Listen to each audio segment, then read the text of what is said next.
Mr. President. Yes, I am the President of the United States of America, LLC.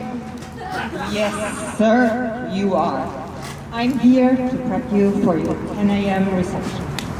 You're the fluffer? No, I'm on staff. Are you one of those DEI hires? No, sir. My father bought 5 million Trump meme points. I have the best people. This morning is the event for Purim. For Putin? He's coming here, I haven't showered, I still need to wrap the state secrets.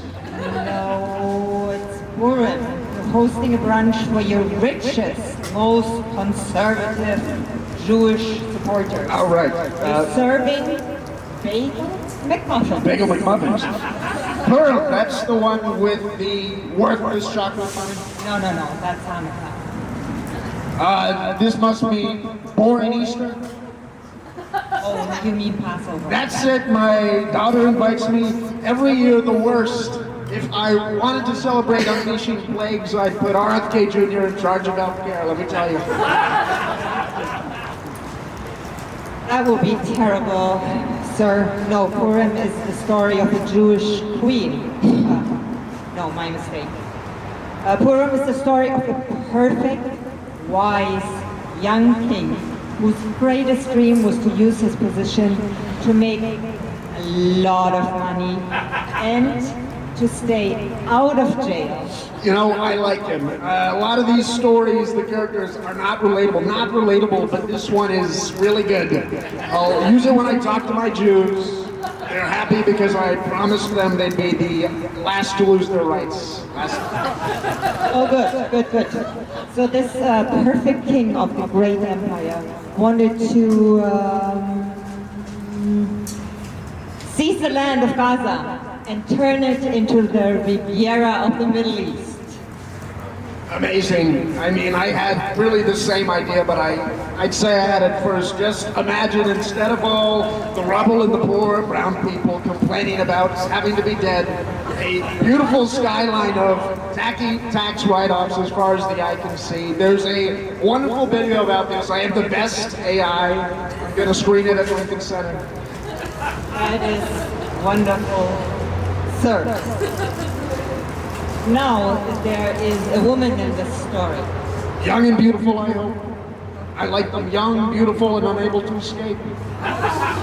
Well, let's see. This woman's name is Esther. Yeah, I think Epstein introduced us. No. This character is from the scripture. I think I might continue. See, the king had a previous wife named Vashti, but she was disobedient, so he got rid of her. Did he bury her on his golf course? Yes, but the king was mesmerized by Esther's great beauty.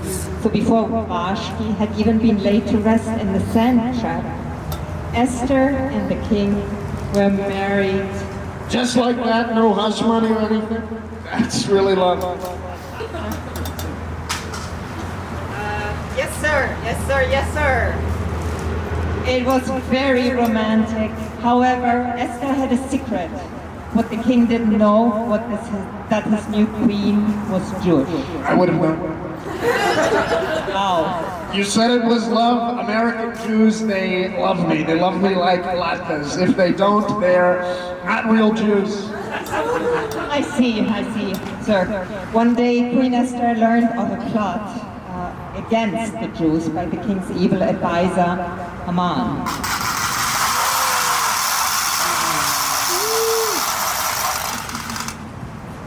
Did it suddenly get cold in here? It is I, Stephen Miller. Okay, but a side note is, how should a satirical guerrilla theater piece depict one of the creepiest scumbags on earth, who's Jewish? How do you do it without sliding into anti-Semitic stereotypes like making him a rat or a goblin or an evil puppet master? Even a really perfect idea like Nosferatu is historically a Jewish caricature. So instead, we're going with maybe the most insidious and most accurate characterization, which is a straight white man with hatred in his heart.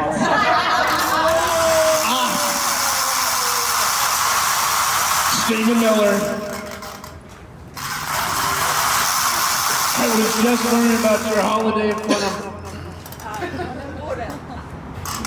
Purim, sir, and I wasn't done.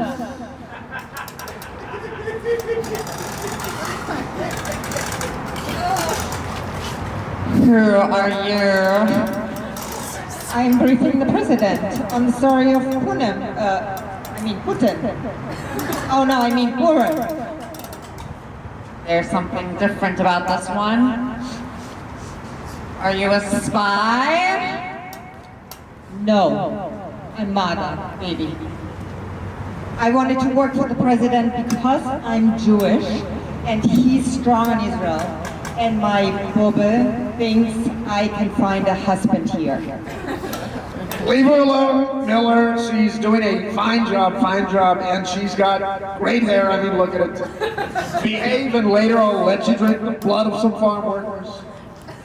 I thought we weren't doing Nosferatu today. Don't contradict your president. Sir, I'm sorry to interrupt, but there's a prominent university professor speaking out against Project Esther. Epstein's friend? No. Project Esther, named after the heroine from Purim who talks the king into slaughtering the enemies of the Jews. Do you mean letting them fight back against genocide? Oh, nasty word, nasty. We never say that G word, never say it. Nice girls do not use nasty words. Project Esther is a real thing, not made up for some street theater performance, but an actual real document that anyone can look up. It was written by our friends at the Heritage Foundation, the same guys who wrote Project 2025. Oh. Yes, the thing I pretended not to like for a month before the election. Yes, sir. Project Esther is your plan to weaponize combat anti-Semitism. By slaughtering my enemies? We wouldn't put that in writing. That's a third-term goal. No, we'll do it by criminalizing dissent. We've already started. You of course remember your executive order where you allow us to deport any immigrants or students who criticize Israel's ethnic cleansing? Self-defense? Are you kidding? I don't read those, I like signing things. Did you even open the Project Esther coloring book I gave you? It was too many words and I couldn't solve the connect the dots. Please remind me. Basically, we lump anyone we don't like into a pretend terrorist organization called the HSN. Home Shopping Network. Close. The Hamas Support Network. Anyone who speaks up for Palestinians or opposes us or our Israeli friends in any way is HSN. That dog is HSN. You're HSN.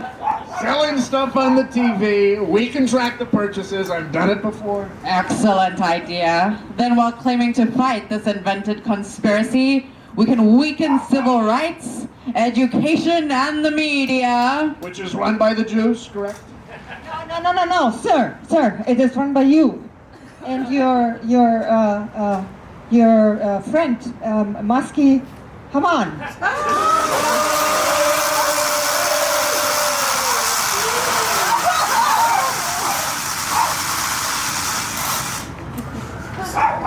As I was saying, by conflating anti-Semitism and anti-Zionism and anti-Americanism as the same things, we can paint anyone on the other side as a terrorist. I like that a lot. Can we do that with anti-Russianism too? Soon. Anyway, if you make an example out of this particular subversive professor, we can get the ball rolling. She made a big speech at the pro-Palestine student camp, and then she had the nerve to put on a helmet when the police tried to crack her skull. What's her name? Dr. Mortify. Why, do you know her? No. We don't all know each other, you know. May I step outside for a moment, sir? Bring back some Big Macs. Sure. Bacon, please.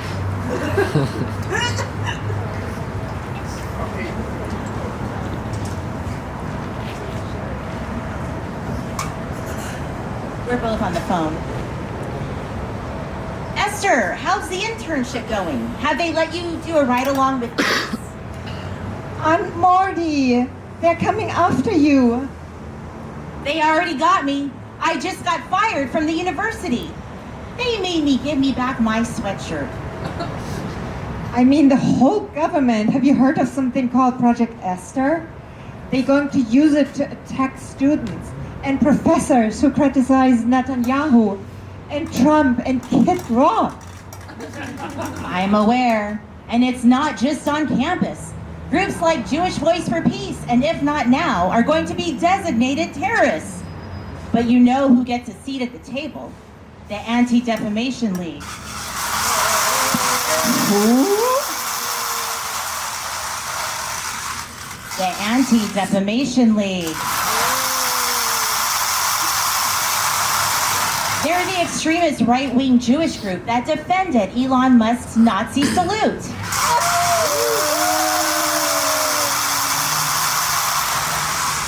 Great people. In fact, did you know the Anti-Defamation League?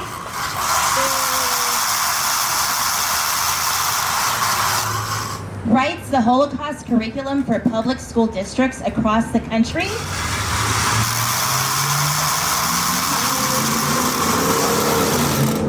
That's like having the climate change curriculum written by Smog.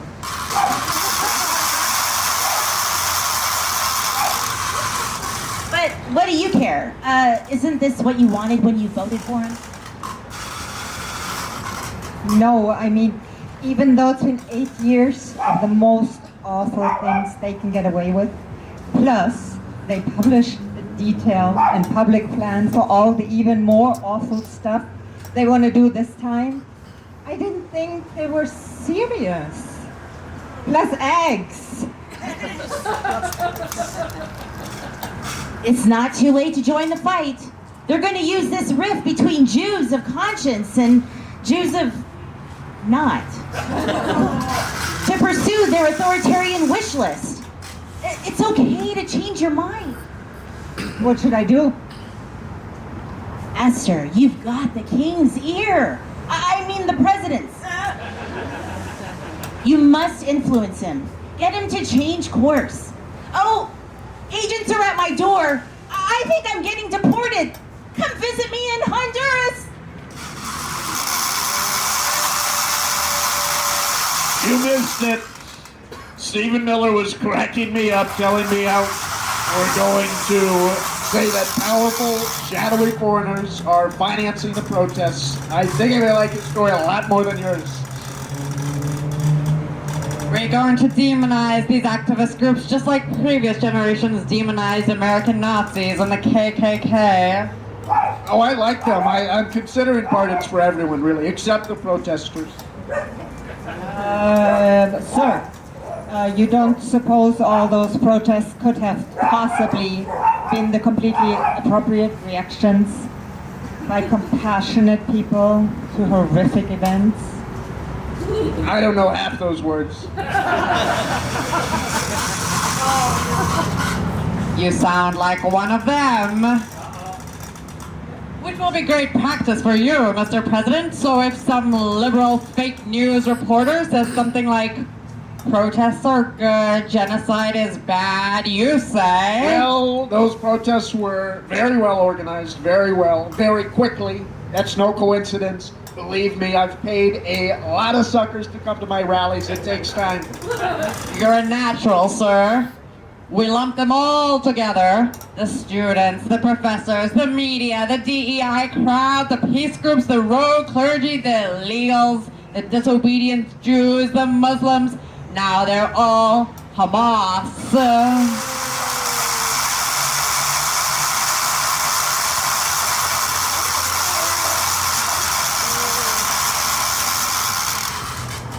Stephen Miller, Stephen Miller. This is how we will dismantle American society and rebuild it in my image, but more masculine. When do we begin? Ring, ring. Oh, hello. Oh, yeah. A visitor for Mr. Miller.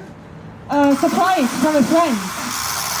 Oh, yeah, he's on the way. Oh, he's on his way. A surprise visit? When I return, sir, we'll get started. Mr. President, don't do this. Where are my Big Macs? Listen, sir, there are 3 million of Jewish people in America and in Israel and around the world who reject crackdowns and persecution in their names. It won't help us. It will make it more dangerous to be a Jew. I liked you better when you were just telling me a story. May I finish it? Fine, but be fast. I must be coming down from my uppers. I keep hearing terrible noises whenever anyone says the name of my advisor, Stephen Miller.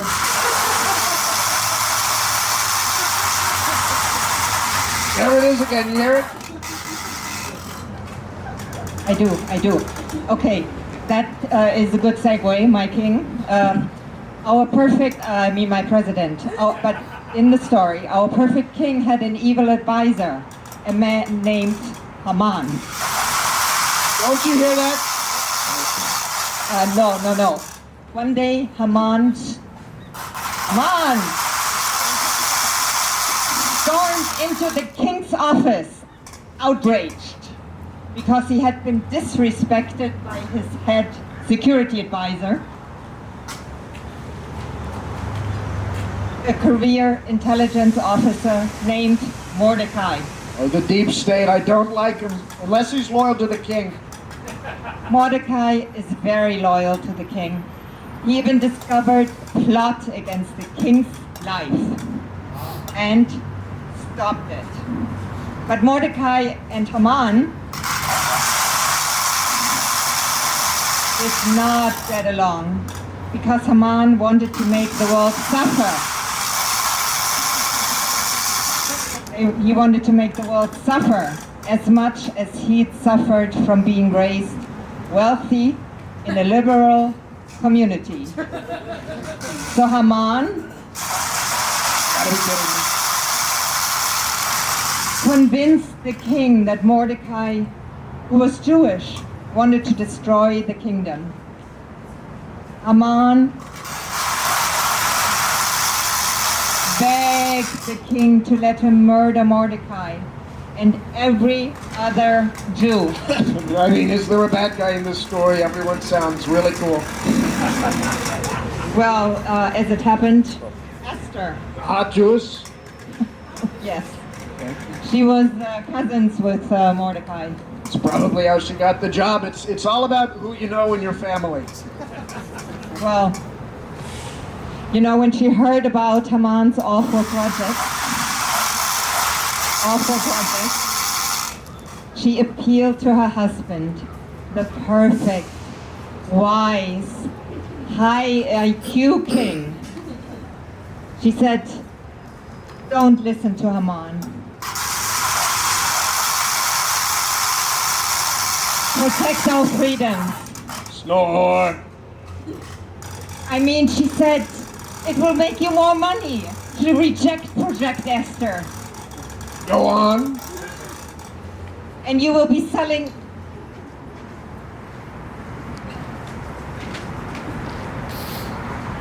And if you tear it up, everyone will be so grateful that they even buy your sneakers. Be strong, my king, she said. And whatever you do, do not listen to the voices of hatred and corruption. Do not listen to Haman or Stephen Miller or the Anti-Defamation League or any other Jew who calls butchering civilians self-defense or threatens people who speak out against Israeli atrocities or use the Holocaust to justify an apartheid. Lock out the noisy noisemakers who want to silence our freedoms of speech and expression and assembly. Stephen, you're back. Did you know you were in the holiday store? There was no special friend outside. I should have known. I have no friends. This intern is poisoning your ear. Did you know she's related to the professor that I just had deported? That's really a shame. I liked watching her talk. Listening, not so much. But you must hear me. Sir, my name is Esther. I'm no queen, but I do speak for everyone who believes in justice and peace and opportunity. A world can be proud of. You are perfect, handsome, high IQ king. Use your power, please. Say no to this evil plan. Are you insane? Please. No. Get her out of here, please. Well done, sir. You're going to love Honduras. Mr. President, please. Mr. President. Shut up. You're done. All of you. I will not shut up, ever. I will speak with fury, the fury of 1,000 children's noisemakers.